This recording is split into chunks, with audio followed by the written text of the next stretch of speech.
welcome back to our examination of the Sermon on the Mount. This week we're taking a look in Matthew chapter 5 as the sermon begins, focusing on the Beatitudes. As we talked about last week, this is not a laundry list of, or actually it does appear to be a laundry list of things that maybe we want to compare ourselves to. Let's listen really quickly here. Blessed are the poor in spirit, for theirs is the kingdom of heaven. Blessed are those who mourn, for they shall be comforted. Blessed are the meek, for they shall inherit the earth. Blessed are those who hunger and thirst for righteousness, for they shall be satisfied. Blessed are the merciful, for they shall receive mercy. Blessed are the pure in heart, for they shall see God. Blessed are the peacemakers, for they shall be called sons of God. Blessed are those who are persecuted for righteousness' sake, for theirs is the kingdom of heaven.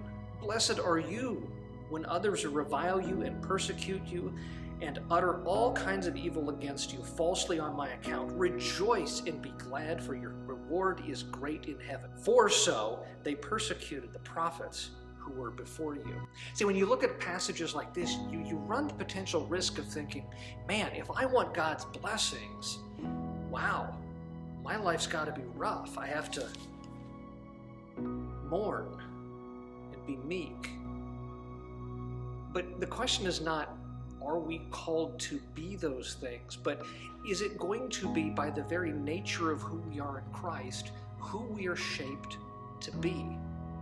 You know, meekness, a form of humility, not thinking that others are better than ourselves, is not something you strive after. It's something that comes naturally from a perspective that God gives us. When we think in terms of and understand how God views us and how God views the whole of humanity, we can't help but think, I, a poor miserable sinner, ought not look down on other poor miserable sinners around me. And so when we're looking at these, it's not a laundry list of things to achieve, but a word of comfort to us to help us to recognize that in the midst of mourning and challenges in our lives, God's with us. God's blessings will be with us. Because you and I both know life is not always peachy keen and nice and easy and smooth sailing and all those wonderful little tropes, but sometimes kind of messy and